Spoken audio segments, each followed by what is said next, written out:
Três coisas que tenho na minha vida como os pilares dela: a música, a espiritualidade e a saúde. E hoje, terça-feira, amanhã, quarta e quinta, eu vou falar aqui com vocês dessas três. Então hoje a gente começa pela espiritualidade. Por que pela espiritualidade? Porque eu acredito que nós somos seres espirituais. Isso aqui é uma capa que abraça o espírito, a.k.a. consciência, e assim por diante. Então, Lowers, you old bastard, seja bem-vindo, boa tarde. Yáscara Bueno, boa tarde. Quem mais? Nani, René Walter, sejam aí bem-vindos e bem-vindas. Eu entrei aqui agora há pouco, aí minha vizinha correu aqui, a inglesa, a gente mora numa chácara aqui, é um casal, uma inglesa e um irlandês, são casados. E aí eles compraram uns goats, você tá ligado o que é goat? É umas miniaturas de cabrito. Aí eu fui lá ajudar a receber, descarregar os cabritos. Imagina eu, você tá acostumado a me ver com os vinil na mão, carregando os cabritinhos. Mó fita, um barato. Bom,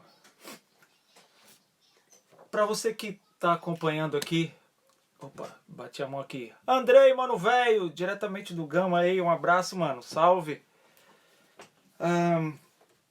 Pra você que tá acompanhando aí a vivência aqui no Insta, se você já participou com a gente no grupo fechado aí via Zoom, você já tá ligado que eu tô numa febre de qualquer coisa que eu for falar, eu quero buscar o significado da palavra. Porque tem várias palavras que está usando no mundo essas palavras e as palavras estão invertidas. Então, hoje, dia 10, amanhã, quarta-feira, dia 11, quinta, dia 12, né, eu costumo fazer a vivência no Insta terça e quinta. Mas aí, como esse assunto me pegou, né, dos meus três pilares de vida, eu resolvi fazer amanhã também para essa semana eu já matar isso. Então, por que eu tenho esses três pilares como, né, eu costumo dizer, o princípio trino da minha vida? A saúde, a música e a espiritualidade. Porque desses três é de onde eu venho aprendendo e construindo minha vida. Né? A espiritualidade me dá uma série de coisas, a música então nem se fala, e a saúde porque meus primeiros 19 anos de vida eu tive a saúde muito abalada por conta de ter nascido prematuro. Então é um bem, um valor assim que eu estimo demais a saúde. E aí hoje eu vou começar pela espiritualidade.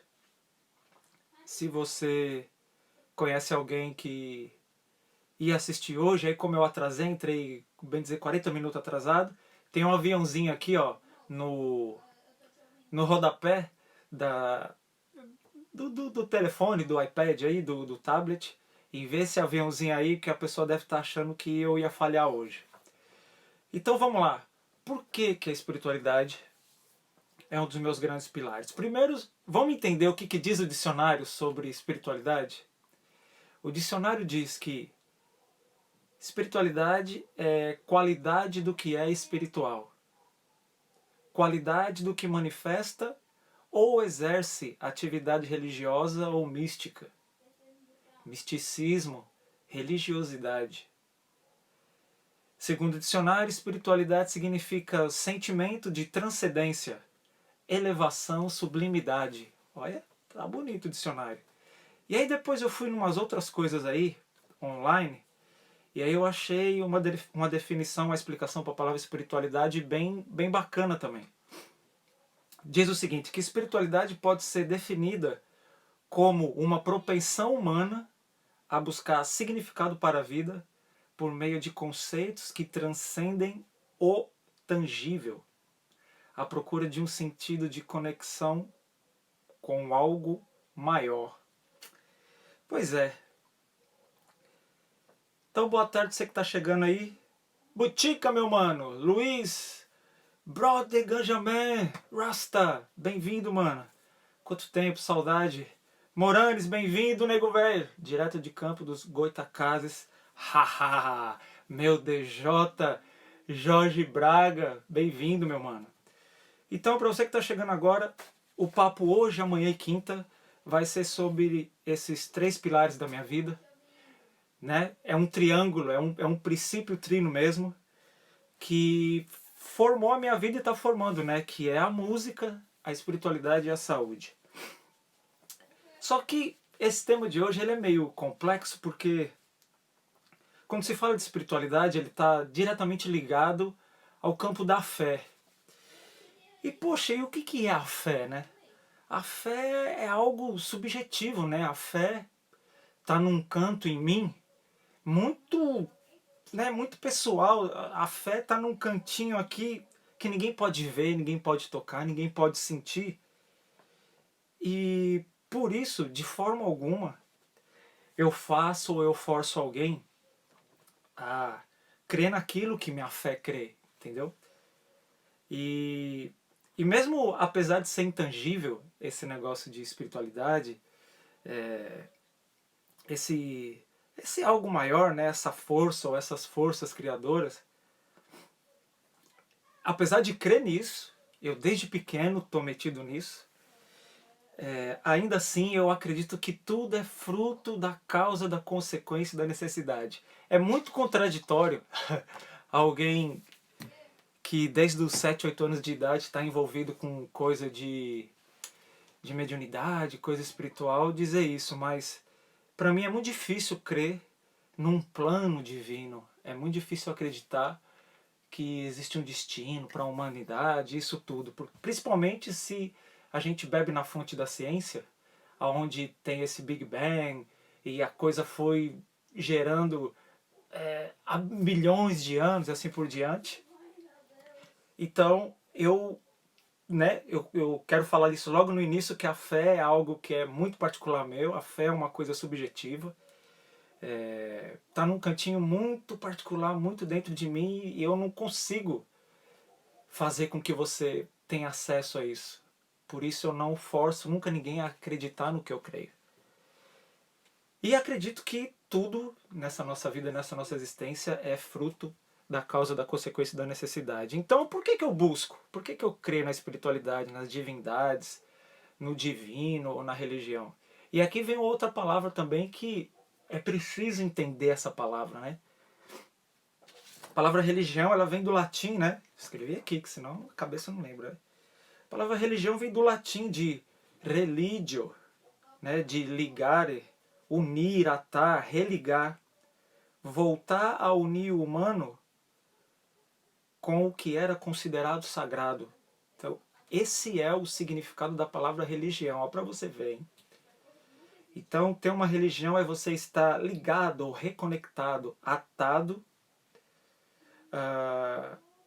o que se é considerado sagrado. Né? Como é que isso entra na minha vida? Eu vou explicar isso porque assim eu economizo tempo. Sábado que vem tem uma outra turma da vivência, né? Eu reúno 2 vezes por mês, o segundo e último sábado de cada mês, um grupo de até 20 pessoas via Zoom, onde eu compartilho a minha trajetória, o meu estilo de vida, como foi esse negócio de sucesso, altos e baixos, erros e acertos, roubadas e tudo mais. Então, falando disso aqui, é bom porque aí depois a pessoa assiste no IGTV ou lá no YouTube, e aí lá no sábado eu já economizo o tempo. Como eu disse, eu nasci prematuro e tive uma série de questões de saúde, problema respiratório, etc, etc, etc, etc. Então foi um crescimento bem complicado. E essa coisa do espiritual começou a entrar na minha vida ali nos meus 6, 7 anos, quando eu comecei a galgar o primeiro ano da escola primária. E eu tinha sonhos e pesadelos terríveis. Eu acordava, bem dizer, toda noite no meio da madrugada, gritando minha mãe: mãe, meu braço, mãe, eu tô tomando tiro, minha perna. Eu vivia caindo no sonho, presta atenção. Eu vivia caindo do viaduto do Chá e principalmente do viaduto Santa Efigênia. E nesse tempo ainda não era o Vale do Anhangabaú em São Paulo como a gente conhece hoje. Tinha um outro túnel que chamava o Buraco do Ademar. E ali tinha vários pontos de ônibus, principalmente ônibus que ia para a Zona Sul. E aí toda noite que eu sonhava que ou eu caía desse viaduto, ou que eu estava ali, aparecia um monte de soldado com metralhadoras e eu ficava todo furado e por conta disso eu caía lá para baixo. E aí, quando eu me dava conta, eu estava já com a minha mãe me dando água, aquela agonia toda. Depois de toda essa coisa de vai atrás de médico, de psicólogo, psiquiatra, esse menino tem algum distúrbio, algum problema, o que na família já tinha, então a ideia da minha mãe é que eu seria mais um com algum desajuste mental. E aí, nesse mesmo período, minha mãe estava finalizando o casamento com meu pai e engatando um outro relacionamento. E aí, a irmã do meu padrasto chegou para minha mãe e disse: olha, Vênia, eu acho que você devia levar esse menino numa benzedeira, levar esse menino numa outra coisa antes de pensar em psiquiatra, nesse tipo de coisa. Bom, resumindo a história, que é bem longa, me levou numa benzedeira, me levou não sei onde, não sei onde, não sei onde, não sei aonde, e até que depois a gente chegou na Federação Espírita do Estado de São Paulo, ali na rua Santo Amaro, né, a primeira sede em São Paulo, foi ali. Depois os anos passaram e aí construíram uma na rua Maria Paula, já quase próximo ali do início da Brigadeiro Luiz Antônio. Então eu dos meus 8, 9 anos até os meus 20 e poucos anos, o primeiro estudo que eu tive assim mesmo a fundo sobre questões espirituais foi ligado a essa filosofia kardecista. E aí eu muito menino, eu simpatizava muito com aquelas histórias de Chico Xavier e tal. Só que eu tinha um agravante. Eu vivia muito com a minha avó, a mãe do meu pai. E a minha avó era muito da igreja, da igreja católica. E minha avó não aceitava de jeito nenhum que domingo eu ia para a Federação Espírita. Então minha avó fazia com que eu fosse rezar na Santa Zita, que é uma igreja lá na Vila Maria, muito próximo onde ela morava. Só que quando eu fazia algumas traquinagens, a senhorinha que cuidava lá da turma dos menininhos, uns queriam ser coroinha, outros queriam ser não sei o quê, e eu só tava ali porque minha avó tava fazendo eu ir pra lá. Então quando a gente fazia alguma traquinagem, tinha que ajoelhar em cima das tampinhas de garrafa. E se você lembra, antigamente, início dos anos 80, não tinha garrafa PET, nada, então era aquela tampinha de metal, né? Então eles botavam aquelas tampinhas viradas para cima, a gente tinha que ajoelhar e rezar Ser Pai Nosso. Então, de cara eu tive uma experiência não boa com a história da igreja. E aí, esse período que eu passei estudando com o grupo de crianças lá na Federação Espírita, até eu entrar nos meus 14, 15 anos, aí eu mudei para um grupo de jovens, tal, tal, tal. E quando fiquei maior, comecei a fazer o curso de desenvolvimento mediúnico, isso, aquilo todo. Em meados de 13, 14 anos, eu mudei para a Zona Sul. E ali na Zona Sul, bem próximo da minha casa, na rua Amador Bueno, tinha uma casinha onde tinha uma senhora que chamava Dona Celina. E essa Dona Celina conectava com um ser chamado Irmã Joana. E um dia, eu estava sentado lá porque eu gostava de tomar o tal do passe e pegar a água fluidificada. Porque toda vez que eu tomava o passe e bebia essa água 2, 3 dias, as minhas noites de sono eram bem melhores. Então, ou seja, esse negócio desses pesadelos e desses sonhos, eu caindo do viaduto Santa Efigênia, do viaduto do Chá, acordando, tomando tiro, isso durou muitos anos na minha vida. E um dia, nessa casa, nesse pequeno centro, que eu não lembro se eles chamavam de Mesa Branca ou se era um Kardec, enfim, os nomes para mim nunca importaram. E aí, a auxiliar da Dona Celina, que estava conectada, influenciada, vamos dizer, incorporada por essa irmã Joana, me chamou, eu sentei na frente, só que eu não entendia o que falava. Era muito arrastado, era muito puxado. Era como se fosse naquela linguagem de que na ritualística da Umbanda tem, dos pretos velhos, né? Então a assistente chamou a minha mãe. A única coisa que eu entendi foi que eu teria uma missão e que minha mãe precisava cuidar muito de mim e me direcionar nesse caminho de auxílio, de compaixão, de solidariedade, de caridade, etc, etc. E eu desatei a chorar. dentro desse centro. Porque eu não quero ser nada, eu não quero ver espírito, eu não quero ver fantasma, blá blá blá. Então, entre 13 e 14 anos, ou sei lá, entre 12 ou 13, foi quando eu escutei, de fato, por um ser que não estava ali na minha frente, mas que tinha esse intermediário, a dona Celina, que estava incorporada desse ser chamado Irmã Joana.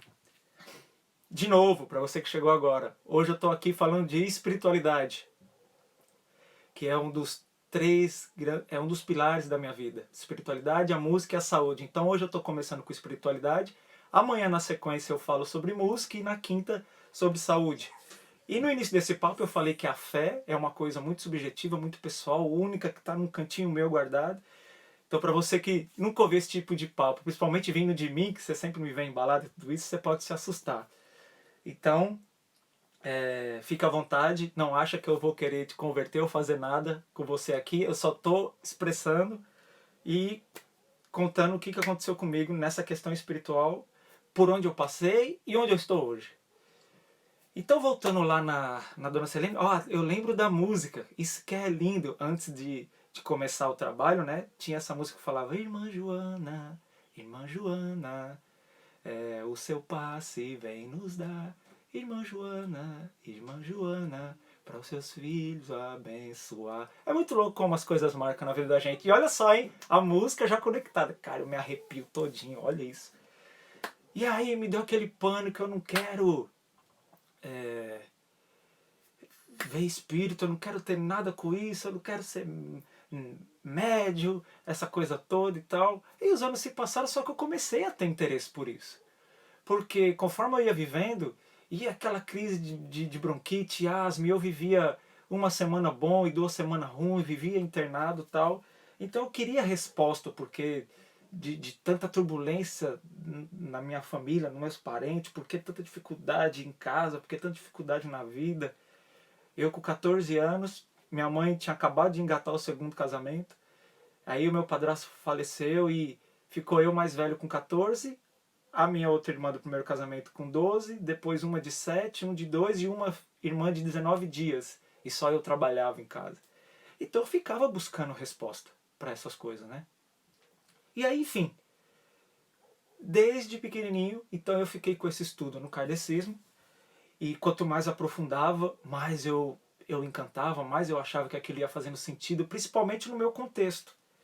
E ali eu recebi uma das primeiras respostas, que quando a gente encontra um conforto, onde quer que seja, num grupo de amigos, numa tribo, num circuito musical, num trabalho, num relacionamento, numa igreja, nas palavras de um pastor, num coach, você acha que ali é o teu porto seguro. Então, para mim, aquilo ali era o meu porto seguro. Então, o que rolou? Até que a minha vida mudou completamente com essa questão de trabalho, de viagem e tudo mais, eu fiquei até os meus 23, dos meus 9 anos até os meus 23 anos, estudando, bem dizer, a fundo, a questão da filosofia espírita kardecista. Quando eu começo com essa viagem, Londres vira a minha segunda cidade, né? Era São Paulo, e aí Londres vira a minha segunda cidade. Eu só não me distanciei fisicamente, como eu comecei a ver um outro universo de filosofia espiritual. Londres é muito misturado, né, por conta de toda a colonização e exploração que os ingleses fizeram. Então você tem ali muito indiano, você tem muito muçulmano. E eu adorava passar na frente daqueles lugares hindus, das mesquitas, e eu parava. Algumas vezes eu entrava, e aquilo de alguma maneira, sem eu entender palavra nenhuma, aquilo reverberava em mim. Eu via que tinha muito excesso, exagero, radicalização, enfim, tudo isso que a gente conhece. Mas aquilo reverberava em mim. Então eu comecei a bebericar ali. Não cheguei a estudar, participar, nada, mas eu tinha um tempo, 2, 3 dias em Londres, eu estava andando, entrava dentro de um templo budista, entrava dentro disso, aquilo, daquilo outro. E obviamente que por conta do cenário musical onde eu estava, então eu conheci muita gente e cada um sempre me trazia uma coisa, eu comecei a absorver de muita coisa. Quando eu aquietava em São Paulo, eu ia na Federação Espírita, assistia uma palestra, tomava um passe, bacana. Até que no ano de 2006, que já foi um período onde eu já estava meio decepcionado com algumas coisas que eu estava vivendo na indústria da música e tal, um dia eu resolvi alugar um carro no aeroporto de Guarulhos e sair sem rumo. Eu saí de Guarulhos, aluguei esse carro por acho que 18 ou 20 dias. Assim que eu saí do aeroporto de Guarulhos, eu peguei a Dutra sentido Rio de Janeiro. E aí quando chegou lá na frente, acho que quando tem uma bifurcação assim, Volta Redonda, BR-101, eu descambei para a esquerda, eu sei que eu fui parar em Juiz de Fora. Quando eu cheguei em Juiz de Fora, eu lembrei que eu tocava muito num lugar lá chamado Privilégio, que existe até hoje. Aí o Otávio, os donos da Privilégio, ficaram surpresos de ver eu lá, não entenderam nada. Eu falei, cara, eu tô precisando de um break. Os últimos anos tem sido muito puxado. E aí, como eu estava em Minas, me deu uma doida de ir para Pedro Leopoldo, onde nasceu o Chico Xavier. E aquilo foi um choque, porque quando eu bato na porta onde o Chico morou, quando abre a porta esse senhor, seu Hélio, ele abre a porta e faz assim para mim. Há muito tempo que eu tô à sua espera. E é tipo, parece papo hollywoodiano, eu sei, mas isso aconteceu e foi muito doido. Na hora eu comecei a tremer, me arrepiar. Bom, eu passei 3 dias lá em Pedro Leopoldo. O senhor Horácio me levou lá onde o Chico trabalhava, na fazenda, me levou num monte de lugar. E aí eu apaixonei muito mais naquilo. Só que, depois que eu fiz toda essa viagem, eu também fui na casa de Juscelino Kubitschek, que eu tenho um maior enredo com a história do Juscelino Kubitschek. Aí eu fui parar em Diamantina, isso tudo sem rumo, hein?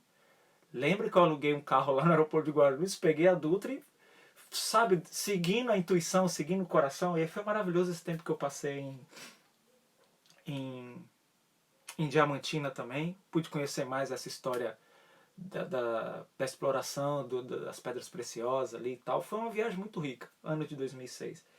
E aí continuei subindo e caí em Januária, em Minas. Aí tinha um amigo meu que morava lá, que morava em São Paulo, passei uns dias. E quando eu percebi que eu estava em Januária, eu estava muito próximo da Bahia. Eu falei, pô, vou fazer uma surpresa pro único tio meu que está vivo, que mora em Bom Jesus da Lapa. Nessa que eu tô tocando a estrada para Bom Jesus da Lapa, eu sofro um acidente. Um grupo de criança estava no acostamento da estrada, esperando para pegar um ônibus para ir para uma excursão.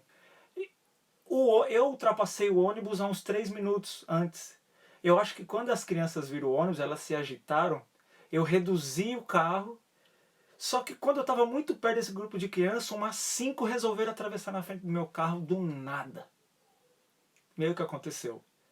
Eu sambei, swinguei, mas não deu jeito. Pegou uma criança, essa criança voou longe. E aí foi muito doido essa viagem que eu tava fazendo, que tava tudo de bom, tudo de luz. De repente acontece uma coisa dessa. Eu falei, cara, matei uma criança. Meu Deus, o que tá acontecendo? Aí no final das contas eu fiquei mais 2 dias nessa cidade. Dei toda a assistência possível para a família. Aí peguei lá o do médico, fomos na delegacia, registramos, tudo bonitinho. Ou seja, depoimento, tudo ok, tal, não tive nenhuma confusão com isso. Passei mais de 2 anos em contato com os familiares dessa criança. E, enfim, falamos por carta e tal. Quando teve a coisa do telefone celular que cresceu, chegou lá na cidade, falava por telefone. E aí essa viagem, depois eu resolvi voltar para São Paulo. Porque, ou eu fui para Brasília, eu fui para Brasília, exatamente. E nisso, em Brasília, eu já estava com um enredo com umas pessoas lá. E nessa ida a Brasília, eu me conecto com uma outra parte da espiritualidade, a qual eu tinha um pré-conceito gigante.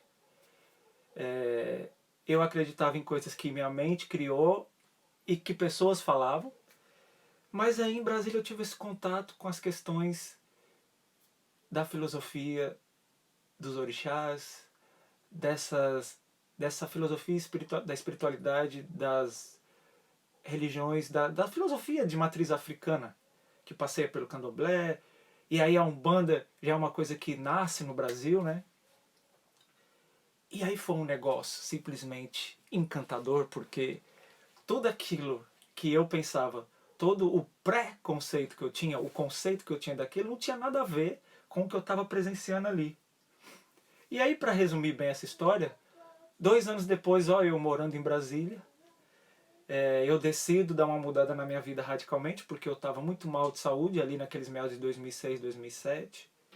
Muita coisa tinha acontecido por conta daquela história do sucesso, do estourar, do virar o cara, de estar na televisão, de estar rodando o mundo e tal.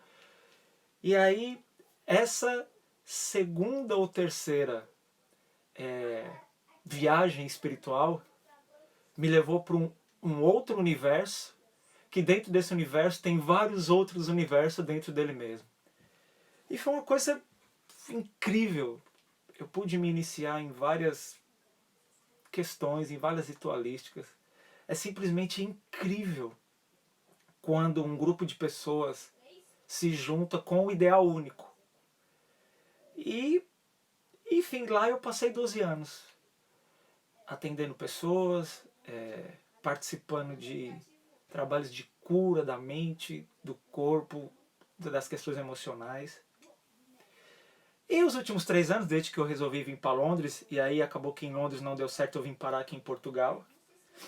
Quando você se distancia de uma corrente espiritualista, mística, enfim, como você queira chamar, você vê as coisas de fora. E quando você vê de fora, você tá só. E quando você tá só, você perde todo aquele aparato, perde entre aspas, né? E aí a mente, você começa a aprender outras coisas e ver de fora o que você não conseguia ver dentro. E aí, por que eu tô falando isso pra você? Porque assim como a música e como a saúde, o ensinamento espiritual que eu tive, que passeia por muitas áreas, inclusive a área da cosmogonia, várias mitologias, que vai dos deuses egípcios aos gregos, até lá atrás, ainda antes de tudo isso, os Atlantes. É imenso o estudo. Isso tudo faz e traz uma ajuda muito grande para o meu dia a dia. Porque quando a gente adentra ao mundo espiritual da maneira qual eu adentrei, principalmente esses últimos de 2006, 2007 para cá, onde a educação foi de uma certa forma ecumênica, abrangendo vários lados, e há quem critique muito isso, né? Que fale que essas filosofias de matriz africana pegam um pouco de cada coisa, né? E não é bem por aí. Na verdade, eles juntam várias filosofias para mostrar que o homem vem sendo colocado no ensino de uma lição a mesma desde sempre, só que ele nunca aprende. Então essa foi uma das grandes riquezas desse conhecimento que eu venho tendo nos últimos, bem dizer, mais de 20 anos, porque seja qual for a época, qual for a civilização, qual é a cultura, o homem ainda não aprendeu a lição. E qual é essa lição? Amar, velho. Ter compaixão, se colocar no lugar do outro, mas não com a visão sua, né? Você tem que se colocar no lugar do outro pelo ponto de vista desse que eu estou me colocando no lugar. Porque uma coisa é a empatia, né? Que você fala, vou me colocar no lugar do Tiago, que está aqui. Mas aí eu me coloco no lugar do Tiago com o meu ponto de vista. Então a compaixão, você se coloca no lugar do outro, tentando entender o outro. E obviamente aquelas questões todas que a gente já sabe, da inveja, enfim, não precisa a gente gastar saliva com isso.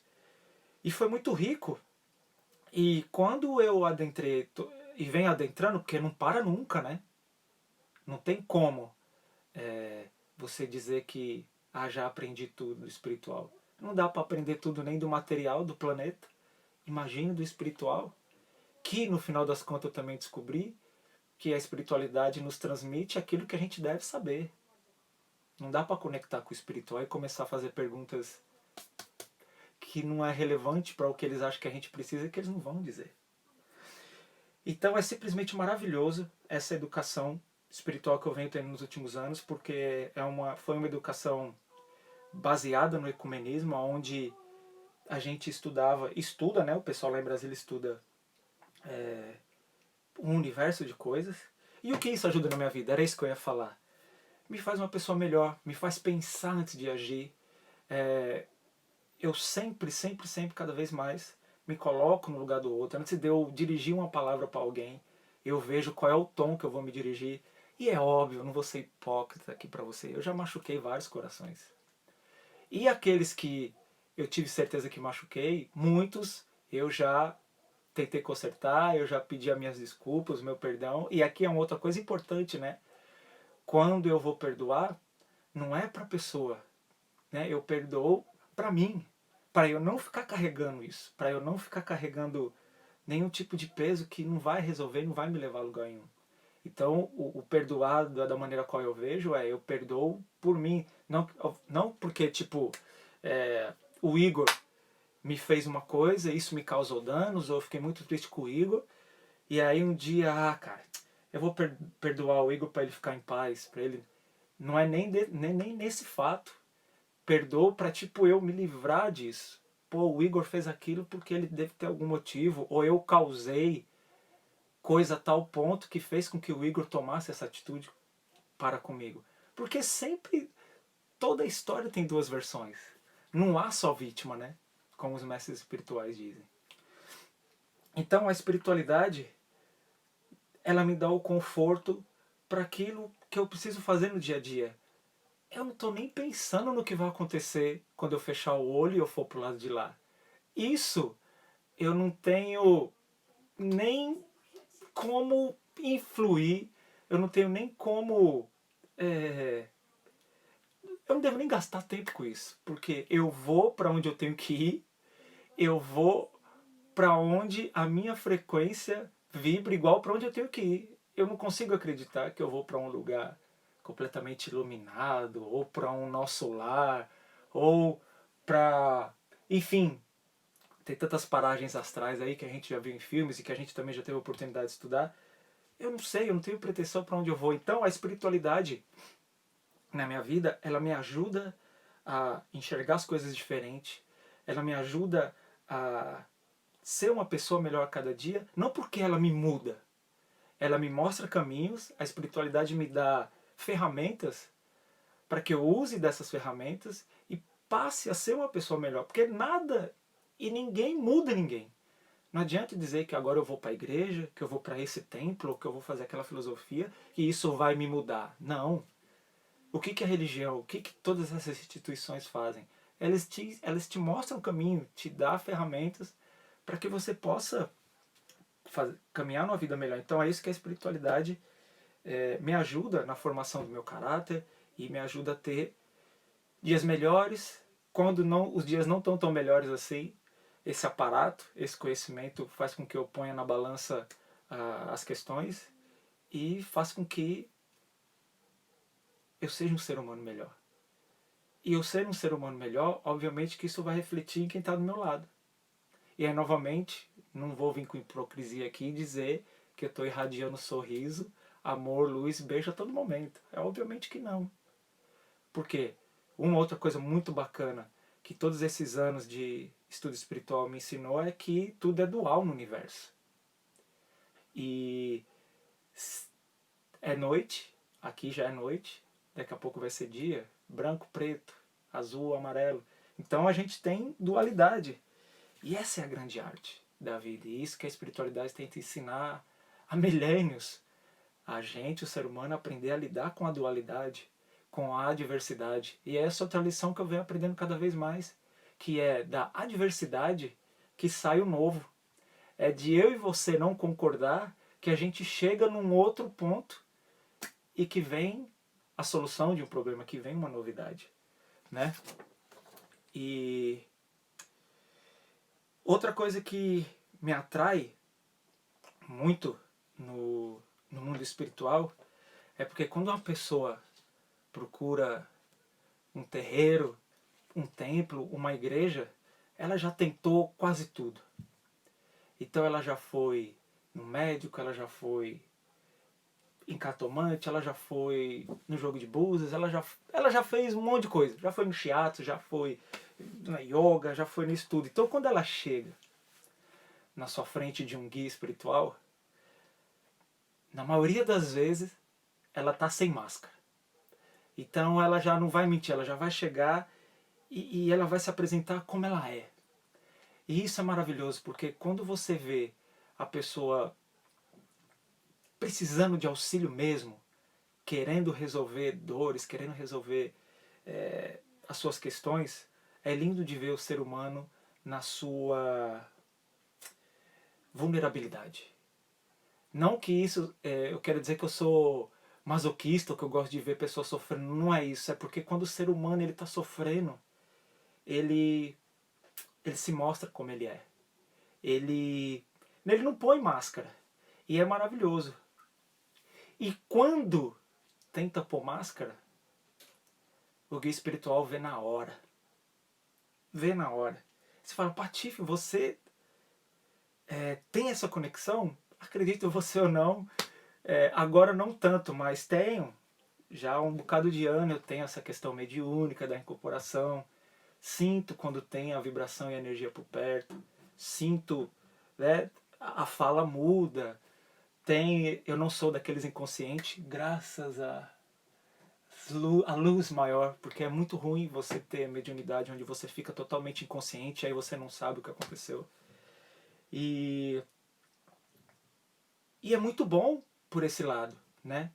Quando a pessoa vai para a igreja e ela já tentou de tudo, e aí o pastor, o padre, o reverendo, o bispo, enfim, leva uma mensagem, leva uma palavra que conforta essa pessoa, e ali a pessoa se encontra. Porque ela tentou um afago, ela tentou ajuda de vários lados e ela não teve. Então, a partir do momento que ela ajoelha numa igreja, ela bate a cabeça num congá de um terreiro, ou ela vai no templo budista e faz uma meditação e teve um insight, ali ela encontrou um porto seguro, ali ela encontrou um conforto. E aí, quem sou eu, quem é você, para falar que aquilo tem menos ou maior valor? Porque se tivesse que ter só um Deus, se tivesse que ter só uma filosofia para toda a humanidade, quase 8 bilhões hoje, com credos, culturas, personalidades, temperamentos diferentes, seria um caos. Pior do que esse que a gente já tem. Então imagina, como é que eu consigo ir lá na Jamaica, ir lá nos Rasta, Rasta mesmo, não estou falando que de nego com dread, que ouve reggae e fuma beck. Rasta, que tem aquela filosofia, que vive lá no mato e tal, que realmente está conectado com a natureza, que tem toda aquela filosofia. Como é que eu falo para ele que o Messias dele é Jesus Cristo, um branquinho de olho azul? Ele não tem como comprar isso. É doido que aí esses mesmos acreditavam, né, que o Messias dele, o enviado, era o imperador da Etiópia, o Haile Selassie. Mas por quê? Por conta de uma mitologia, por conta de uma coisa que, quando você estuda a fundo, faz sentido. Você vê que tem o porquê deles acreditar nisso, mas de fato o homem não era Messias e prometido de nada, como ele mesmo, quando foi à Jamaica, declarou lá para milhares de pessoas que ele não era o Lion of Judah que todos diziam, né? Na África toda. Então,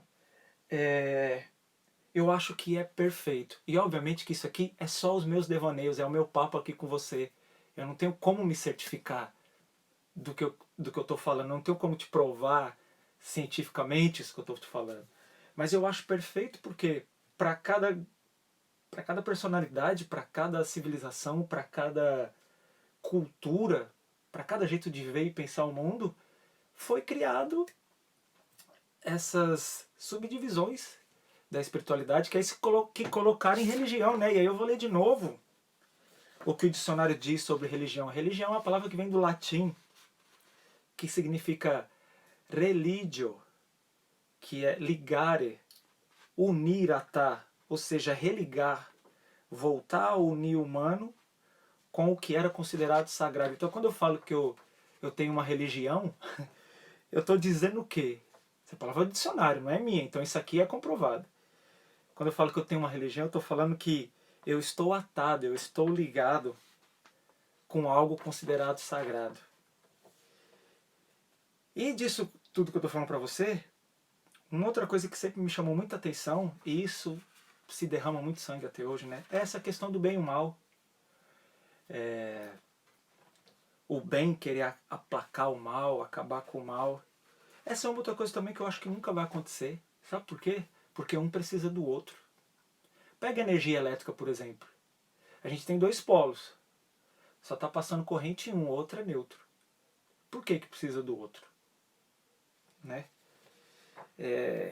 Se só existir o bem, se só existir a luz, e não existir as trevas, não existir o lagro negro da força, a luz vai iluminar o quê? Já parou para pensar desse lado? Eu falo para você aqui sem peso e espero que não te assuste. Eu sou muito mais impulsionado pelo mal pro meu crescimento do que pelo bem. É aquela história, sabe? Nunca vai pelo amor. Então, por exemplo, um momento desse, né, os últimos quase 9 meses, né, a dor, a necessidade, a incerteza, todas essas coisas que causam um monte de... Eu comecei a ser impulsionado por conta disso, por conta de um momento difícil, a buscar outras coisas, a fazer outras coisas como trabalho, a sair da minha zona de conforto, de ficar só dependendo de coisa de DJ, de coisa de música, assim por diante. Então essa pessoa aqui, eu cresci muito mais por conta do mal do que por tudo que a espiritualidade me ensinou nesses últimos 30 e tantos anos. Falando, ó, meu filho, é por aqui, olha, é assim, escritura sagrada, desde a Bíblia, desde o Alcorão, desde o Nada Brahma, enfim. É muito doido, parece que é uma coisa da natureza humana, da gente não ir pelo amor, né? Só ir pela dor, pelo mal. E eu não consigo acreditar nessa coisa também de o bem vai triunfar, as luzes vai vencer sobre as trevas. Não tem como. Eu não consigo. Tomara que um dia, na minha jornada, se existe de fato uma continuidade depois que a gente fechar os olhos aqui, eu acredito que tem. Mas como eu falei no início desse papo, a fé é uma coisa subjetiva, uma coisa particular minha que está num cantinho muito, muito meu, muito único. Eu não tenho como fazer você pegar e sentir, né? Não dá. E por isso que eu não forço ninguém a acreditar nas coisas como a minha fé acredita. E aí tem outra coisa que é muito interessante no mundo espiritual, em algumas áreas, né? Que é a questão do karma, né? Que é o que a gente fez em vidas passadas, e aí hoje eu estou vivendo tal situação porque eu estou pagando uma fatura de antigamente e tal. É outra coisa também que dá muito pano pra manga, né? Porque eu mesmo me questiono, pô, se é o karma, então por que apagaram minha memória? Por que eu não posso lembrar de algumas coisas? Umas duas vezes aí eu tive uns flashbacks aí, umas... Não sei se posso chamar de regressão, mas eu vi umas visões de alguma vida minha e foi interessante aquilo de ver. Mas é um assunto complicado, que eu estudo também e procuro entender cada vez mais. Traz muita explicação. Se você pega a vida e trilha o paralelo do que você viveu até hoje e com essa questão kármica, dá para encontrar algum conforto nisso também. Dentro disso que a gente está falando, a gente tem uma coisa muito doida, né? Que são os interesses e a mercantilização da fé, né? Esse é um bagulho muito power. Muito power. Porque uma coisa é fato. Qualquer estrutura física que a gente tiver estabelecida nesse mundo, ela precisa de suprimento. Água entrando, eletricidade entrando, organização, limpeza, alimentação, a depender de qual tipo de instituição espiritual se é. Se é uma igreja, é básico que precisa de água, tem que ter a hóstia, tem que ter pano, tem que ter cadeira, enfim.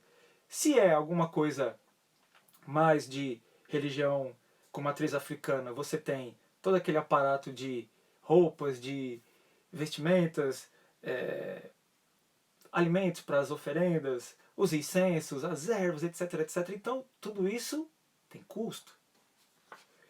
E aí a gente vê uma coisa muito doida também, que mistura a caridade e mistura o dinheiro o dízimo é muito doido, e aí quando você vê tem alguns que andam de helicóptero, e os fiéis, tipo, trabalhando de segunda a segunda. É muito delicado, mas aí de novo, tá tudo certo, ao meu ver, porque quem está fazendo, quem está doando, está retribuindo o conforto, o afago que encontrou. Ah, meu pai mesmo antes de falecer estava pagando boleto todo mês para a Igreja Universal. Na época eu era mais tosco, eu dei umas duas no meio do meu pai. Sabe o que meu pai falou para mim? Meu filho, eu trabalho, o dinheiro é meu, eu tô pagando, eu vou lá na missa, eu gosto, tá tudo certo, eu ajudo a igreja, a conta de água e luz. Aí eu calei minha boca. Falei, cara, é verdade. Ele se afiniza, tá tudo certo para ele, então o que eu posso fazer? Só aceitar. É a vontade dele. Ele é meu pai. Eu não podia falar para ele, né? Contanto que depois de um ano foi para morada espiritual. Né? Até hoje não dá para superar isso, porque tinha 51 anos, atravessando a rua de casa, um carro atropelou, enfim. Então, mesmo com toda essa mercantilização da fé, quem paga, quem sustenta tudo esse aparato, é porque a pessoa vê um sentido. E, pô, por que criticar? É a mesma coisa. Se você critica aquilo que eu acredito, aquilo me faz bem, aquilo me dá caminho, aquilo me mostra soluções, aquilo prova pela minha vivência, pelo meu dia a dia, por cada rito que eu passo, por cada situação que eu vivencio, por cada pessoa que a gente atende, você vê que tem um sentido, você vê que aquilo ajuda, você vê que aquilo causa impacto na vida das pessoas. Então tá tudo certo, né? Tem várias coisas que eu não como, por exemplo. E meu filho adora e minha esposa adora. Como tem várias outras coisas que eu como que eles não podem sentir o cheiro. Nós somos únicos. Eu acho que essa é outra lição também que me libertou muito jovem ainda. De entender que cada um de nós somos únicos. Por mais que podemos ter gosto semelhante, por mais que a gente possa se assemelhar em algumas coisas, mas nós somos únicos. E a prova disso é logo na nossa genética. A gente tem no nosso DNA uma porcentagem do pai e uma porcentagem da mãe. Nessa porcentagem do pai e da mãe, a gente traz e vem parte dos nossos ancestrais, avós, bisavós, assim por diante. Só que nisso, a gente desenvolve o nosso próprio DNA. Então, ou seja, a gente é único, a gente vem de dois, que traz a bagagem de vários outros antepassados, mas a gente desenvolve a nossa própria. Então, como é que vai colocar uma coisa para todos nós? Como é que vai padronizar? E aí, em cima disso, eu descobri uma outra grande parte do sofrimento humano. Tentam padronizar tudo para a humanidade no mundo, principalmente nos últimos 20 anos, com essa globalização, onde não tem mais tantas barreiras como tinha antigamente. Então, a mesma coisa que se usa no Brasil, querem que usa na China. A mesma coisa que usa na China, os caras querem colocar na Índia. Mas não dá, porque aí as pessoas entram em choque, porque aquilo não é para ela, não é da personalidade dela, do temperamento dela. E a gente fica tudo muito doido. Então, eu sofro menos porque eu deixo e aceito as pessoas crerem, cultuar aquilo que se sentem bem, onde encontrou o seu conforto, o teu porto seguro. Porque no final das contas, todo mundo tem o que ensinar, todo mundo tem o que oferecer. Ó, pra você ver, hein? Até antes desse período, onde teve a quarentena e tal, desde que eu me mudei para Portugal, um casal, dois senhorzinhos, deve ter aí beirando os 70 anos já. Eles são da JW, como é que fala aquele? Jehovah Witness, Testemunha de Jeová. Nas duas primeiras vezes que eles vieram, eu atendi, nós sentamos na mesa aqui na varanda e tal, mas eu fiquei desconfortável, porque eu não acredito em boa parte assim do Velho Testamento. O Novo Testamento, ele faz muito sentido para mim em vários aspectos.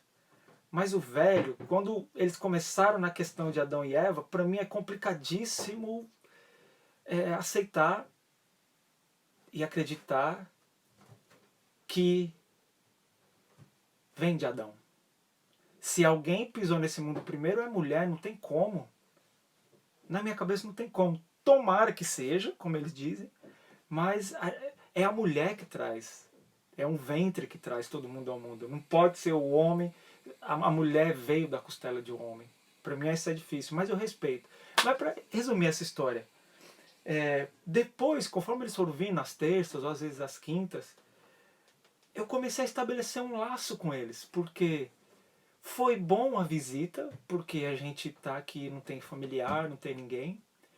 E depois foi muito bom ter esse carinho, esse cuidado, essa preocupação de duas pessoas que não tem nada a ver com a nossa vida aqui. E isso eu fui sentir mesmo na pele quando entrou março e aí veio a quarentena, e de março para cá eles nunca mais apareceram aqui. E aí eu falei, poxa, olha só, tá fazendo falta, né? Porque queira ou não, são dois seres humanos que estão querendo levar a luz, estão querendo levar uma palavra amiga, um conforto. E aí chegou no momento desses quase 3 anos, vivendo aqui em Portugal, que quando eles não vinham por algum motivo, ou porque tinha que levar uma filha que eles têm com problema no hospital, aí eles vinham na sexta, ou antecipavam e vinham na segunda.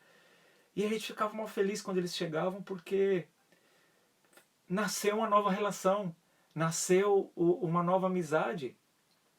Independente de eu não acreditar racionalmente naquela palavra, mas algo emocionalmente e dentro da minha intuição me causava um bem-estar. Então, ou seja, todos têm o que dizer, né? Já diz os mestres, né? Não importa o mensageiro, mas sim o teor da mensagem que ele porta consigo. Essa é uma frase também que mudou muito a minha percepção. E dentro disso tudo, né, tem aquela questão da caridade, compaixão, o crente, o ateu, né? E que no final das contas, nos últimos anos me levou a pensar que no final das contas, nenhum de nós precisa de nenhuma igreja, de nenhum templo, de nenhuma religião para ser caridoso, para ter compaixão, para crer, né? Eu conheço muitos ateus, agnósticos, enfim, que eles se comportam muito mais na maneira qual Deus queria do que um espirituoso, um espiritualista, um religioso, alguém que está ali no altar sempre. Eu conheço várias pessoas por conta desse grande presente que a música me deu, e aí o tema da música é na quinta, né? E aí você vai começar a costurar hoje com o de amanhã. Não, a música é amanhã, e aí quinta é a saúde. E aí você vai ver como tá tudo entrelaçado, nada está separado. Então, hoje, eu me liguei que é maravilhoso o que a espiritualidade e as filosofias religiosas fazem, porque elas nos mostram o caminho, ela nos dá a ferramenta e meios para que a gente possa se tornar pessoas melhores e viver a vida melhor. Mas no fundo, no final das contas, como diz os mestres espirituais, ninguém precisa de um templo, de uma igreja. A igreja está dentro da gente. A fagulha divina está dentro de cada um de nós. E exercitar isso é uma coisa que é só começar. E a gente começa como? E aí também um grande erro que eu cometi, que eu causei várias dores a mim mesmo, eu sempre elo pelos outros e nunca eu. Então é preciso cuidar de si primeiro, se preocupar com si primeiro, se amar primeiro para que a gente possa amar outro, para que a gente possa cuidar de outro. Porque, como eles dizem também, um doente não cura outro doente. Eu acho isso maravilhoso. E como é que eu ia dizer? Ter fé na gente mesmo. Essa é uma lição também desses últimos, eu acho que 2 anos que eu saquei disso, porque boa parte da minha vida sempre venerando, sempre reverenciando os outros, né? Sempre dando crédito sem fim para essa força, para aquele padre, para aquele mestre, para aquela mestra, para aquela benzedeira, para aquela curandeira, para aquele terapeuta, pá, esse ser, pá, pá, pá, pá. Mas depois de um tempo eu falei, cara, é óbvio. todas essas pessoas têm valor, todos esses seres são iluminados, mas eu acho que eu tenho que ser Deus de mim mesmo também. E eu falo isso não com ar de que eu sou tal, não. É a fé em mim mesmo. É o poder que eu vejo em todas essas forças, em todos esses seres, em todos esses mestres e mestras, e que jamais vão deixar de ser meus mestres, mas eu também acreditar que eu posso, porque o que eles estão fazendo se não dizendo vai Cidinha Patife, vai Wagner, vai Luiz, vai Mariana, né? Eu tô te dando o caminho aqui, mas você precisa agir. Você também tem poder, você também pode impactar, você também pode fazer e acontecer, mudar a tua vida. Basta você agir. E aí também não é só agir, né? Tem que ter o que o professor Pedro Calabres diz, né? Que não está ligado à força de vontade e motivação, mas sim à força de visão e de comprometimento, de compromisso, porque imagina, se eu for esperar eu ter vontade de algumas coisas, nunca vai me dar vontade. E minha esposa também fala uma coisa que é batata. E mulher tem um sensor que a gente, infelizmente, nós homens não temos. Mulher tem um sensor, cara, por uma covinha no rosto aqui, a mais que eu fizer que eu não faço normalmente, a mulher já... O que está acontecendo? Ou tá com fome? Ou é muito doido o sensor que mulher tem, é incrível. Então, ixi, perdi o que eu ia falar. Mas rapaz, nossa, eu perdi, eu tava falando, né, da gente nos dar crédito, acreditar em nós mesmos. Ah, da força de vontade, isso. Então, eu mesmo, eu falei da esposa, a esposa sempre fala que vontade dá e passa. E verdade, porque a vontade, ela vem, e aí de novo a gente vai na neurociência, vai lá no professor Pedro, nos psicólogos e tal, essa turma toda aí que estuda a neurociência. A vontade, ela vem para gerar o resultado imediato, para você ter o prazer instantâneo. E se eu for agir na minha vida baseado na força de vontade, então analisa a frase, isso foi revelador esses últimos dias. Força de vontade.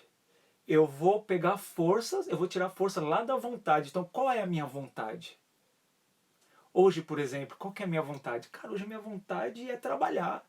Hoje a minha vontade é voltar a ter rendimento para que eu possa começar a agilizar o AUE que está ao meu redor. Mas como eu vou tirar força dessa vontade se não existe nada lá? A minha vontade é trabalhar, mas não dá. Eu tenho que arrumar outros meios como eu estou arrumando para trabalhar.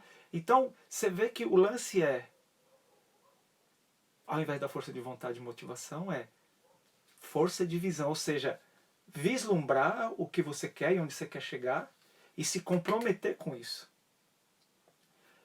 E o que dá o gás para isso? Exatamente o que eu acabei de falar agora há pouco.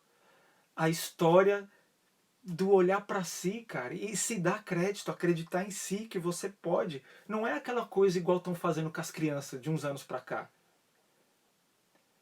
Ah, meu filho, você pode tudo, é só você querer.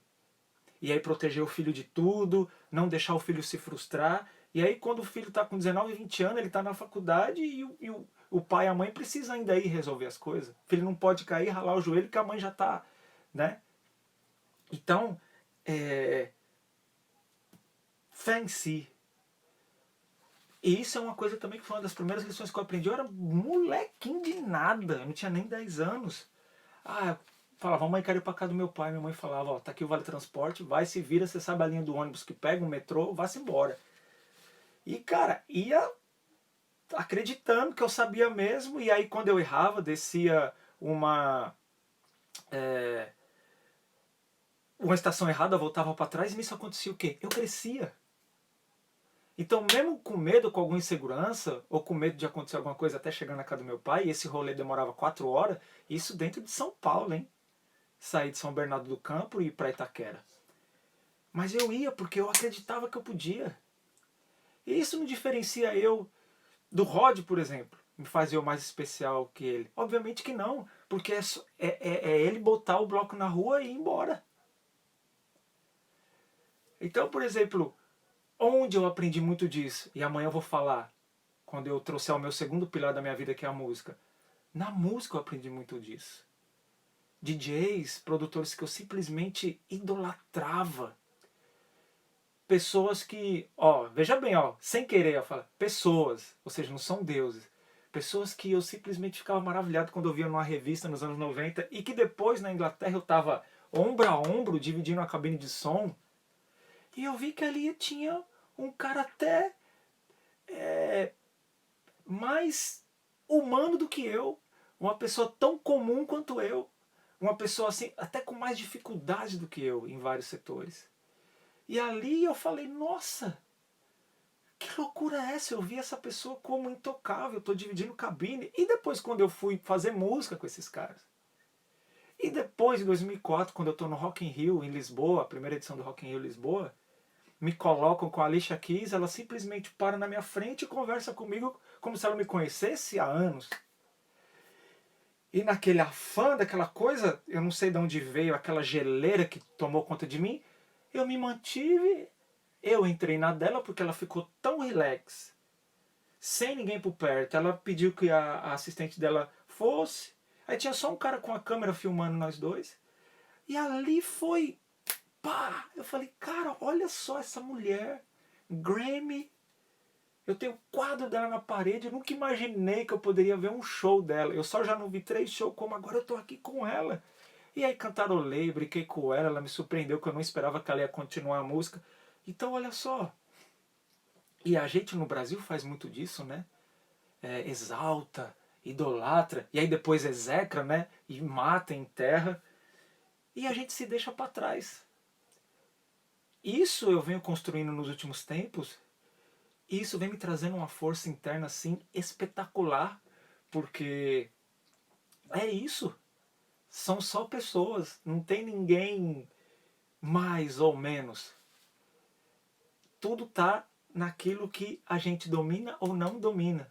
Então, quando eu vejo a Alicia Keys tocar piano, por que eu ficava daquele jeito? Obviamente eu ainda fico, eu admiro, mas hoje eu tenho o entendimento do seguinte, eu endeusava, idolatrava, porque eu achava aquilo mágico. Pelo fato de eu não saber tocar piano, pelo fato de eu não ter a voz para cantar, pelo fato de que o talento que eu tenho, eu achava que não chegava nem perto dela.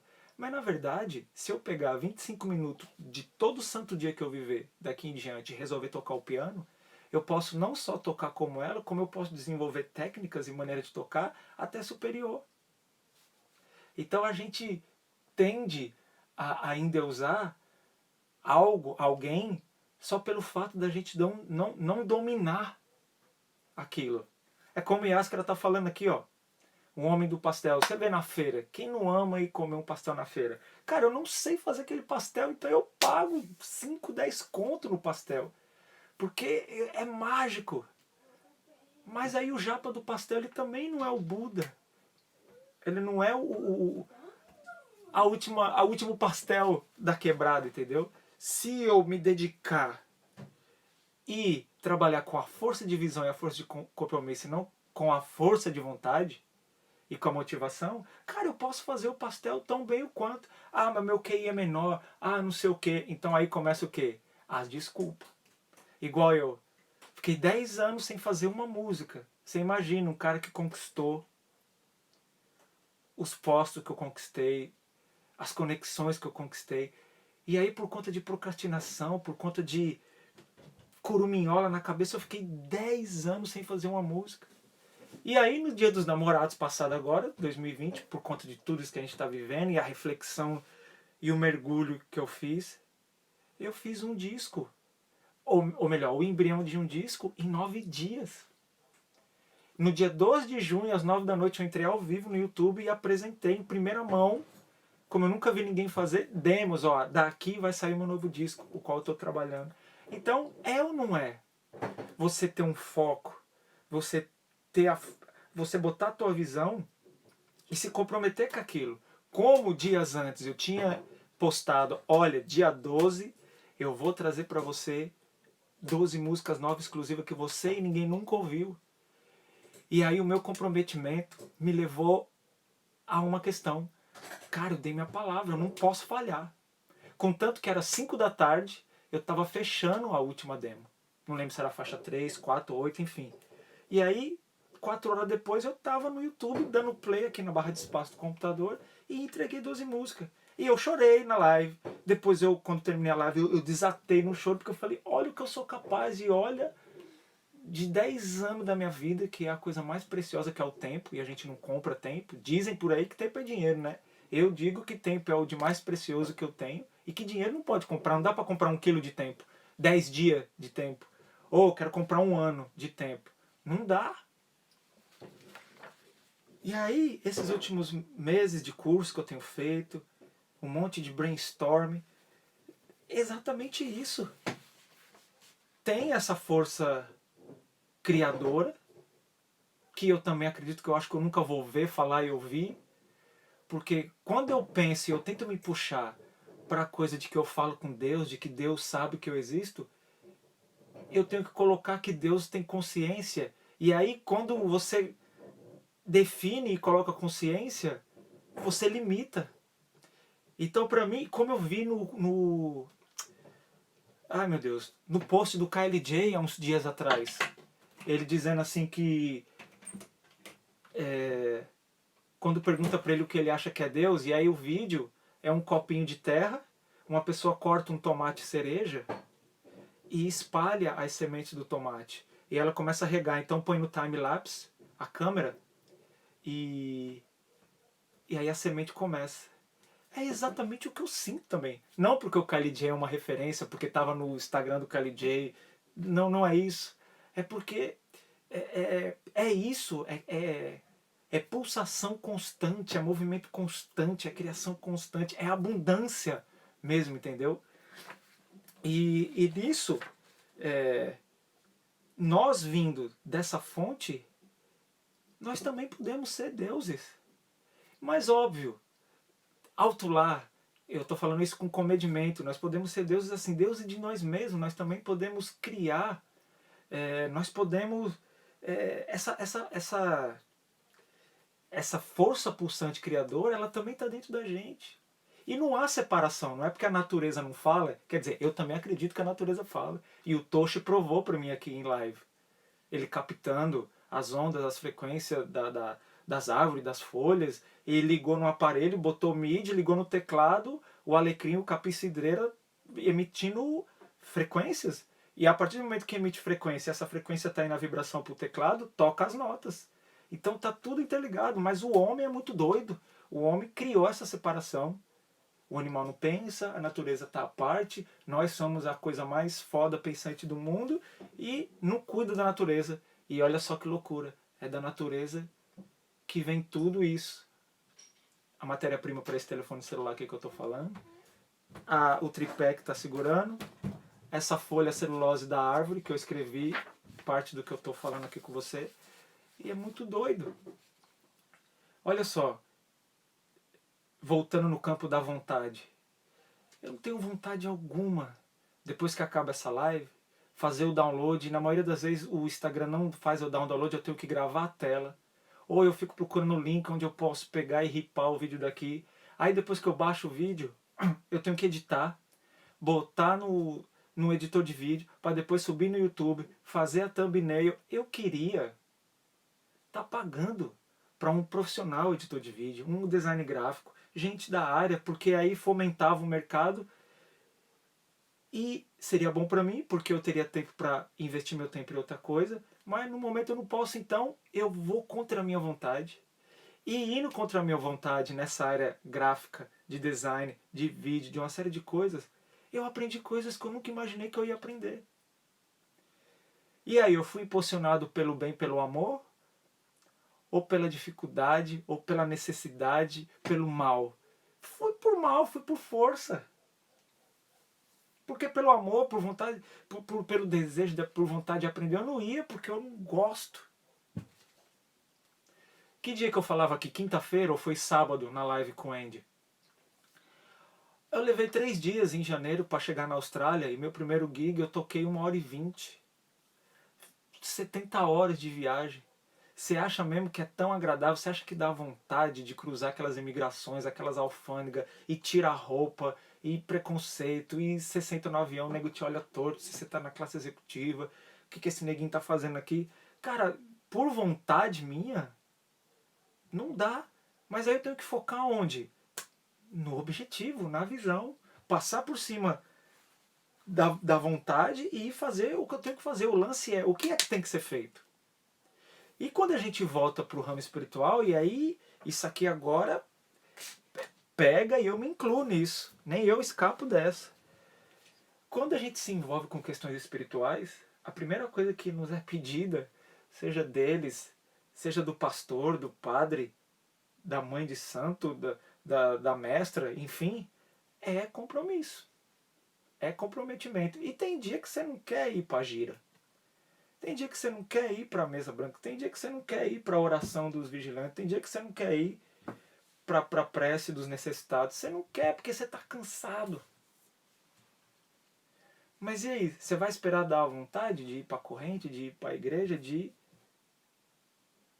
9 anos da minha vida, dos 14 até os 23, eu tive que trabalhar. Eu levantava 5h15 da manhã, porque eu 5h15 até no máximo 5h30, porque se eu perdesse o ônibus das 6h20, eu não batia meu cartão antes das 7h30. E 7h30 era a última hora que eu tinha para bater meu cartão, senão eu descontava do salário. Você acha que eu tinha vontade de acordar 5h15? Chico Xavier, eu fui lá no lugar onde ele viu Emmanuel pela primeira vez na beira do rio, lá em Pedro Leopoldo, e o seu Elcio falou para mim, ó, aqui, a primeira coisa, quando Emmanuel apareceu pro Chico, o Chico perguntou, mas eu não sei fazer nada, o que eu vou precisar? Aí o Emmanuel falou pro Chico, você vai precisar de 3 coisas. Aí o Chico, o que é? Aí ele, disciplina. E a segunda coisa? Disciplina. Aí ele, e a terceira coisa? Disciplina. E aí como a Nani tá falando aqui, ó, compromisso e disciplina. Exatamente.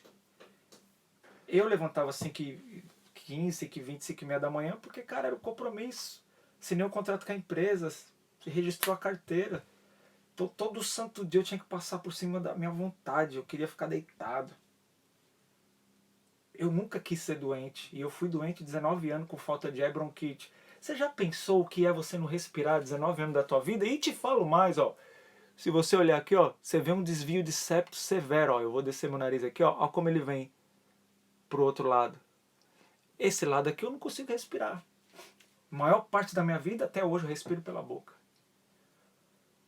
Então, quando chegar na quinta-feira e que for o tópico a saúde, você vai entender exatamente o porquê que ao invés... Muitas pessoas acham que eu sou deslumbrado. Na verdade, eu sou grato e feliz pela vida, porque eu vinguei, eu vivi. Só quem não respira direito sabe o que é você não respirar. E na época que atacava a bronquite, eu ficava assim, ó, pegando o ar. Minha respiração era... Não tinha brônquios abertos. Então, compromisso, cara, e disciplina. Não tem jeito. Eu assinei um contrato com o promoter, independente do que acontece na minha vida, quando eu chegar lá na festa, eu tenho que estar bela, linda e sorridente e dar o que eu tenho de melhor, porque o promoter está esperando isso e o público está esperando isso. Patife, tem dia que você não quer tocar? Tem, já teve várias vezes. E aí você vai ver outra coisa, o poder do bem e do mal, ou seja, o positivo e o negativo. O bem, o que ele causa, ele tem um tempo de duração mais curta do prazer do que quando uma coisa negativa acontece e ela estraga tudo. Por quê? Porque a dor é muito maior do que o prazer de uma coisa positiva. Então, às vezes, por mais empolgado que você tenha, quando você chega e a coisa mais importante no teu palco tá capenga, que é o som, você brocha. Porque você olha ao teu redor, tem não sei quantos mil euros investidos na decoração, a iluminação assim, assim, assado, e aí os caras economizam lá no retorno, velho. Na tua referência para você fazer as tuas mixagens. E aí você brocha, aí você não quer tocar. Principalmente depois de você de mais de 20 anos você ter tido São Capenga, porque você não tinha condição de comprar o São Capenga, então você tirava leite daquela pedra. E aquilo te brocha. Tem hora que você vai tocar para um contratante que já te deu calote e tal, aí você já vai na segunda, você fala, puta, não devia ter fechado, e aí você vai, você toma calote de novo. Mas aí é o quê? É o compromisso. O que vai valer no final das contas? O cumprimento da parte dele ou o cumprimento da minha parte? É obviamente que eu vou cumprir a minha parte e a parte do promoter, do terceiro, aí cada um com a sua, velho, eu vou cumprir a minha. E isso é uma das coisas que me mantém vivo até hoje no meio disso. Porque de tanta perrenga de evento, eu sempre dei o meu melhor porque o que estava ao meu alcance eu fiz. E aí depois os caras ficavam mal porque eles falavam, pô, mesmo assim o cara fez. Ó, o cara tocou com um tocadisco, velho. E ficou usando outro CDJ. Enfim, né? Mas como música é amanhã, então, voltando para a espiritualidade, uma das coisas que dá muito problema, e eu vi isso tanto na Federação Espírita, eu vi isso dentro do terreiro, dentro do templo, é que depois que saciou a dor, depois que a pessoa alcançou o que ela queria, depois que a vida da pessoa tá boa, o compromisso fica de lado. E aí a pessoa acha que não precisa mais do espiritual. E o espiritual não é uma coisa descartável. E eu falo isso e serve para mim. Porque tem hora que eu fico meio desconectado. Tem hora que eu fico, né? Agora mesmo com a distância física, de não estar participando internamente das ritualísticas, mesmo que tenha fechado por conta da quarentena, isso tudo. Nem sei se no Brasil aí tem igreja já funcionando, templo, essas coisas. Aqui não. Mas dá um problema danado essa coisa em qualquer área da espiritualidade. Pode ser na meditação, pode ser no candomblé, na umbanda, no budismo, enfim, onde for. A partir do momento que a pessoa entrou, que ela chegou lá destroçada e tal, quando a vida dela muda, e não muda porque o espiritual fez mudar. A pessoa enxergou o caminho, ela trabalhou dentro de si, ela relevou muita coisa, ela limpou, ela se libertou e ela fez acontecer. Mas, e o compromisso? Como é que fica? Doido, doido, doido, doido. E de quando você tá no meio disso tudo, e aí entra dois agentes espetacular, a vaidade e o ego. E aí vem o ego mediúnico, vem a vaidade do agora eu vou ser o pastor, agora eu vou ser o... Aí é que o caldo engrossa e entorna de uma maravilha, né? Mas pra mim, no final das contas, no meio disso tudo tem muita beleza. Eu lembro de uma vozinha, ela toda quinta-feira ela chegava na porta do templo e ainda não estava nem aberto. E ela esperava a quinta-feira, sabe por quê? Ela queria só sentar lá no banquinho, conversar com o guia, porque ela morava sozinha, ela não tinha com quem conversar. Eu não pedia nada. Das vezes que passou comigo, com um guia meu, nunca pediu nada, só vinha conversar, falar da vida, porque não tinha com quem conversar. Olha isso, você vive 70, 80 anos, e aí nesses finalmente da sua vida, cara, você vai para uma igreja, você vai para um templo, porque você não tem com quem conversar, com quem interagir, é muito louco. Ah, Paty, mas aí você tem que ver como essa pessoa viveu, que tipo de persona foi essa, será que ela trabalhou para manter as pessoas ao redor dela? Independente disso, não cabe a mim. Não cabe a mim fazer esse tipo de julgamento. O que eu estou dizendo aqui é que eu achava lindo isso. E de como aquelas portas abertas daquele templo servia para uma coisa que... Porque também essas portas abertas servem para muito pedido que na minha cabeça, no meu entendimento, eu chamaria de fútil, de pedido sem valor, mas isso para mim e para a pessoa. Né? Principalmente nessa área onde tem mediunidade, onde tem incorporação de guia, essa coisa toda, sempre tem lá, eu quero um amor, eu quero trabalho. Em Brasília, por exemplo, que é onde eu mais atuei nessa questão como médium, eu quero passar num concurso público, eu quero não sei o quê. E aí, cara, categoricamente o guia virava e, meu filho, estuda. Né? Não dava nem tempo de eu interferir. Quando eu percebia, a língua já tinha batido nos dentes. Aí, óbvio, né? O guia tem compaixão, o guia entende das limitações humanas, né? Ele não tá nessa limitação que a gente tá. Então, ó, meu filho, vamos fazer uma coisa, vamos pegar o caderno, vamos fazer assim, assim, assado.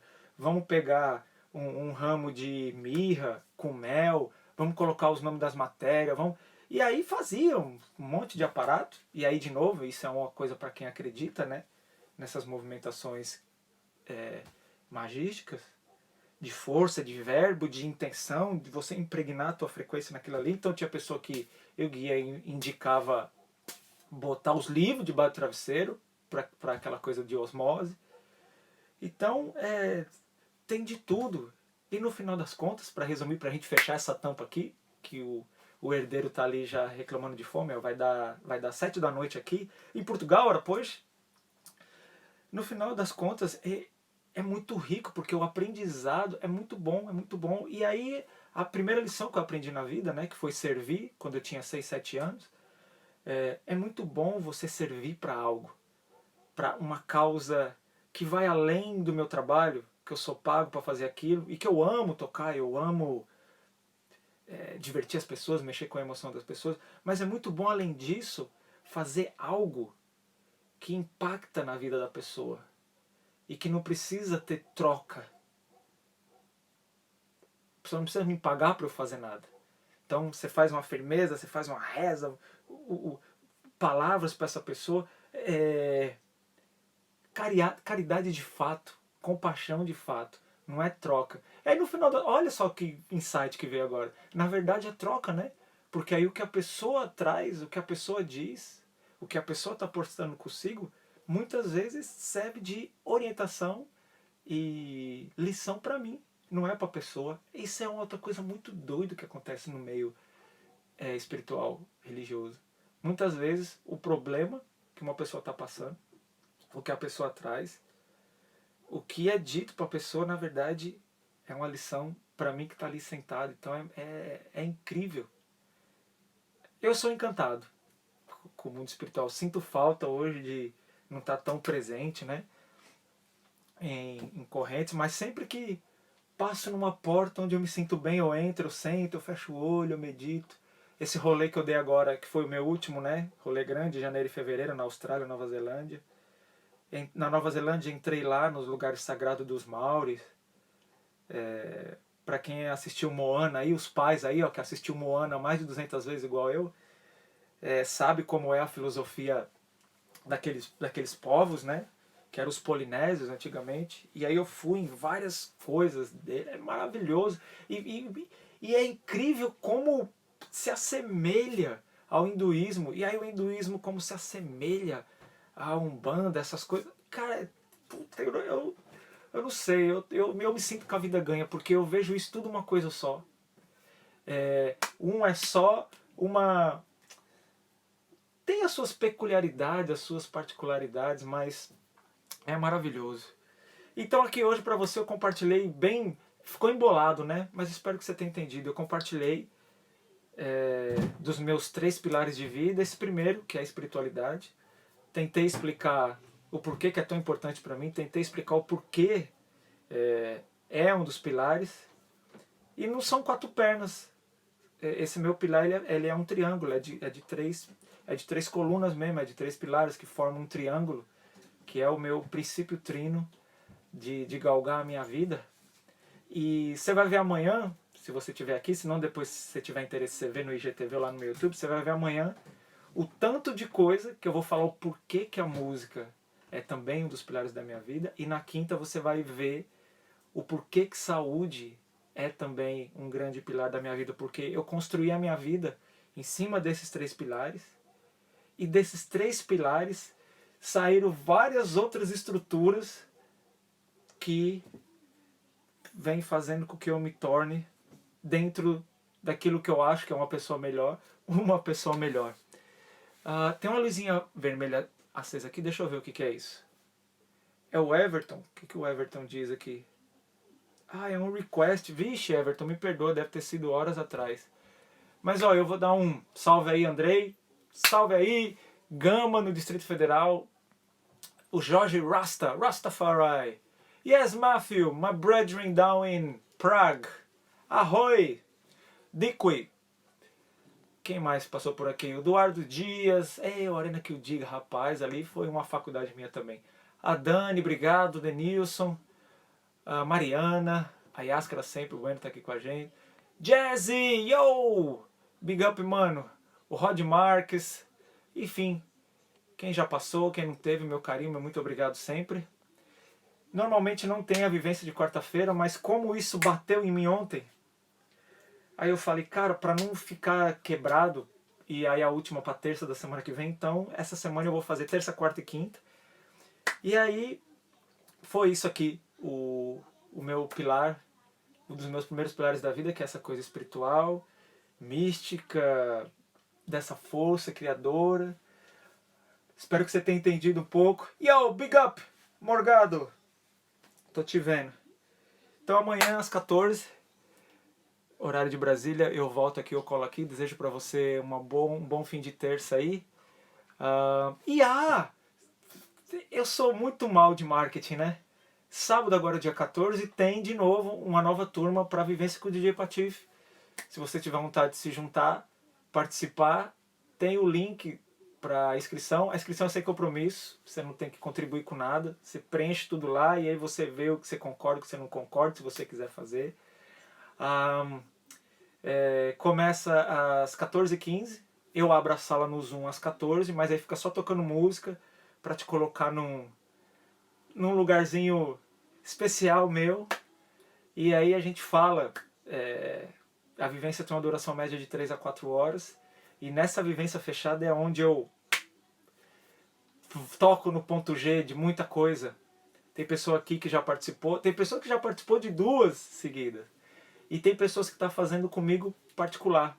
Mas eu sempre indico que a pessoa faça em grupo, porque você vai conhecer pessoas que você jamais imaginou conhecer. Porque eu acabo fazendo esse hub, né, de vários estados, de gente de outro país que fala português. Eu estou programando uma vivência em inglês, porque tem pessoas me pedindo, eles traduzem, né, os tópicos e tal. Vai ter vivência no Insta com gente em inglês para eles ouvirem.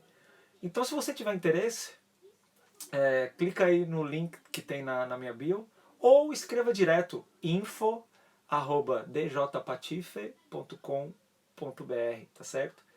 E a vivência com o DJ Patife não é só bate-papo, a vivência com o DJ Patife é um leque amplo de possibilidades dentro da música. Então, se você quiser fazer um aniversário e acha que é legal virtual ter o Patife fazendo um set para você, info@djpatife.com.br.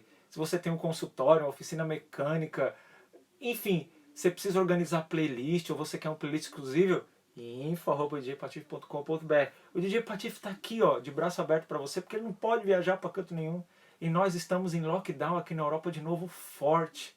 Eu não estou podendo nem sair do município que eu vivo para ir aqui em Portimão, por exemplo. Então eu estou precisando trabalhar, estou precisando continuar comendo meu arroz e feijão. Então, se você tiver alguma coisa que eu possa contribuir musicalmente, ou em qualquer outra área, se você quiser aprender Ableton Live, se você quiser aprender tirar som, se você quer sets, enfim, eu não sei. Joga a bomba na minha mão, que eu vejo se eu posso desenrolar para você e a gente acerta um pacote, a gente acerta, enfim. Tem muita gente aqui que tá babando comigo e tá aprendendo, até aula de inglês. Não posso falar que eu dou aula de inglês, mas tem pessoa que tá saindo do zero com as maneiras que eu usei para aprender a falar inglês. Porque na escola de inglês eu fiz 3 cursos caros nos anos 90 e não aprendi. Eu fui aprender com um segurança nigeriano que fazia segurança no Palácio Music Hall onde o Colorado tocava. Então, para você ver que tudo é jeito. Quer ver outra coisa? Fração, eu cheguei na 5ª série e eu não sabia aquilo não entrava na minha cabeça. Quando um dia a professora na 5ª série falou, fração é um pedaço. Pega essa folha de sulfite sua aqui e corta em 3 pedaços. Aí eu rasguei a folha de sulfite em 3 pedaços e falei assim, ó, aqui é 1/3 da tua folha. Essa é uma fração da sua folha inteira. Aí eu, fração é um pedaço. Eu sei que isso é ridículo, mas foi assim que eu aprendi o que era fracionamento. Então tem essa coisa do inglês também. Se você quiser desenrolar, se você quiser set, se você quiser fazer um set de Natal pelo Zoom, você pluga aí a saída do seu computador no teu PA, eu toco daqui de casa. Ó, minha mana, meu mano, se você acha que eu posso virtualmente te assessorar em algo, seja na música, seja, enfim, nessas coisas da vida, desde que não seja consulta terapêutica, psicólogo, mas aí eu te indico para profissionais maravilhosos. Se você tem alguma questão dessa que você acha que você precisa dessa área, eu tenho também terapias, gente da ciência, gente da terapia holística, enfim, conta comigo aí. Andrei, meu WhatsApp foi clonado, irmão, em julho, deu uma série de fraudes, enfim, eu só tô no Telegram. Meu número foi banido do WhatsApp. Eu tentei várias coisas, mas eu vou falar pra você, a vida tá muito melhor sem o WhatsApp, velho. Eu não preciso de WhatsApp. E aquilo apitava tanto. Então hoje no Telegram, cara, eu tenho lá 2 canais. Ah, eu tenho também o canal da Vivência com o DJ Patife no Telegram, que é onde eu sei que eu posso ter um tete-a-tete. Ali eu posto as dicas de livro que eu tô lendo, o filme que eu assisti hoje, coisas de input, pensamentos. Então se você usa o aplicativo Telegram, que na minha opinião é um WhatsApp melhorado, o Telegram tá bem mais sério, igual o WhatsApp no início. Então lá eu tenho o canal da Vivência do DJ Patife no Telegram. O link tá também aqui na minha bio, aqui do meu perfil do Instagram, né? Você vai ver lá na minha bio lá um negócio assim, linktree/DEEJYPatife. Aí quando você clicar nesse link vai aparecer vários botões. Inscrição da Vivência, site do Patife, não sei o que lá. Aí lá você vê canal Telegram Vivência. Você dá um clique, meu amigo, já vai. Porque aqui tudo que eu posto na rede social não chega nem para 1% de quem me segue. O meu número é o mesmo, André. Então, se você me chamar no Telegram, tá de boa. Quando eu posto uma coisa no Instagram, nem 1% de 14 mil que me segue vê. Lá no canal da Vivência, no Telegram, tem 50 e poucos hoje. Os 50 e pouco vê o que eu posto e eu vejo que eles veem. Então, se você quer que o meu conteúdo chegue mesmo em você, adiciona aí se você acha que vai adicionar no teu dia a dia, na tua vida. E ó, eu posto coisa 1, 2, no máximo 3 vezes por semana. O telefone não vai ficar apitando. Mas também você pode meter um mute lá no canal, na tua configuração, certo? Então, um beijão. Gente, muito obrigado mesmo pelo carinho, vocês ficarem ouvindo aqui a minha história, isso me empolga. Cada vez que eu faço vivência aqui, eu aprimoro a vivência no grupo fechado. Então, como dizem aí os professores, os cientistas, não há maneira melhor do que aprender a aprimorar uma coisa, senão passando para frente, compartilhando, ensinando. E isso é fato. Por isso que os professores ficam master, porque cara, o professor trabalha 30 anos, imagine, 30 anos na sala de aula ensinando, falando. Cara, você fica master, é igual mixar, é igual o Andrei aí, ó. Brother, Eric J, os caras comem os toca-disco por quê? Porque, cara, quanto mais experiência, aprimora. Então eu tô adorando ter você aqui comigo, porque eu vou pegando mais jeito. Porque uma coisa é tocar, né? Vamos combinar. Outra coisa é botar essa cara preta barbuda aqui e falar de assuntos até que às vezes é fora da minha área de domínio, de entendimento. Mas como eu tô aprendendo um monte de coisa, eu preciso botar isso pra fora. Certo? Beijão, obrigado mais uma vez a todos aí. Amanhã, 14 horas, o grande segundo pilar da minha vida, a Mãe Música. Até já. Dread out!